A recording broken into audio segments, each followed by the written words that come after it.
తీసుకెళ్తారా? ఇప్పుడు మహారాజ్ ఎక్కడుంటారు? కోటలో ఉంటారు. ఆ కోట ఎక్కడుంది? 20 ఆమల దూరంలో. అక్కడికి మనం ఎలా వెళ్ళాలి? గుర్రబట్టిలో. సరే, అక్కడికి మనం వెళ్ళగానే మహారాజ్ కనపడతారా? వెళ్ళి ద్వారపాలకులతో మేము రాజుగారిని చూడడానికి పక్కూరు నుంచి వచ్చామని చెప్పాలి. అప్పుడు వాళ్ళు వెళ్ళి మనం వచ్చామని మంత్రి గారితో చెప్తారు. మంత్రి గారు రాజుగారికి చెప్తారు. పలానా సమయంలో కలవండి అని మనకి మహారాజు గారు కబురు చేస్తారు.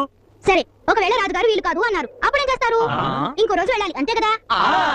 అసలు మన రాజ్యంలో ఎంతమంది జనం ఉంటారు? జనం 1,00,000 దాకా ఉండొచ్చు. 1,00,000 మంది జనాన్ని పరిపాలిస్తున్న మన పక్క ఊరి రాజుగారిని చూడడానికి ఎంత కష్టపడాల్సి వస్తే, మరి 7 లోకాలు పరిపాలించే ఒక మహారాజు ఉన్నాడనుకోండి, ఆయన చూడాలంటే దానికి ఒక పద్ధతి అది ఉంటుంది కదా. లోకాలు ఎవరా? ఎవరు? ఒక్కడే ఒక్కడే మంజునాథుడొక్కడే